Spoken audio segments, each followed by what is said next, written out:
Outro assunto da nossa pauta política, a herança do radicalismo. Uma pesquisa mostra que 17% dos eleitores admitem ter cortado relações familiares nas eleições de 2022. O repórter Carlos Alberto volta com esse assunto agora no Alerta Geral. A triste herança no radicalismo da política brasileira, com a divisão imposta nos últimos 5 anos pela polarização entre direita e esquerda, entre o bolsonarismo e o lulismo. O sentimento de confrontos ideológicos é retratado em uma pesquisa do Instituto Genial Quest, que aponta que 17% dos brasileiros cortaram relação com parentes ou amigos que votaram no adversário de seus candidatos para presidente no segundo turno da eleição de 2022.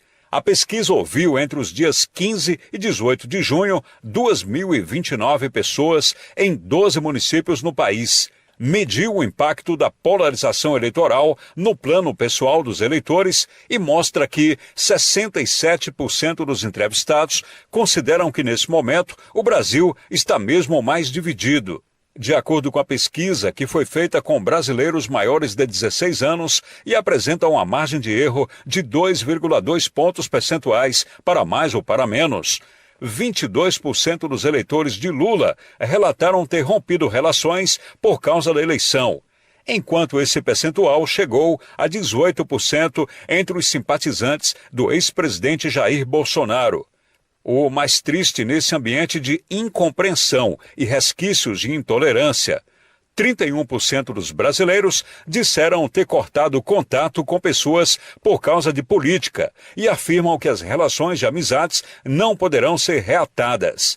E mais, segundo a pesquisa, 75% desse contingente dizem que não estão arrependidos do rompimento das relações.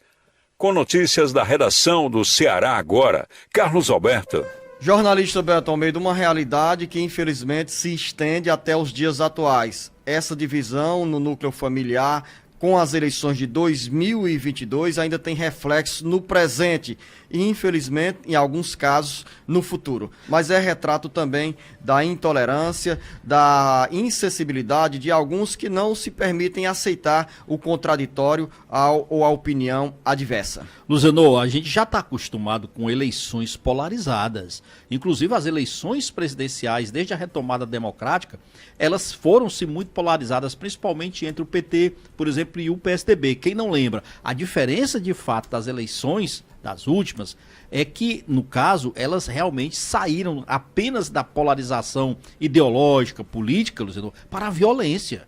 Porque esse é o ponto. As eleições de 2022, as últimas presidenciais, alcançaram índices de violência e de intolerância, Luziano, que invadiu os lares, entrou nas famílias, dividiu pessoas, e aí isso é ruim. Esse é o ponto que eu acho ruim. Se tem um lado positivo, vamos dizer assim, eu estou colocando até entre aspas aqui, é que pela primeira vez eu vi que a política, ela finalmente saiu de um universo mais restrito de pessoas, e se espalhou. Ela tomou conta. Dificilmente você encontrava uma pessoa que estivesse ausente ou desinteressada do que acontecia no mundo, no mundo político, no cenário político brasileiro. Nesse caso, alguém tinha sempre um posicionamento.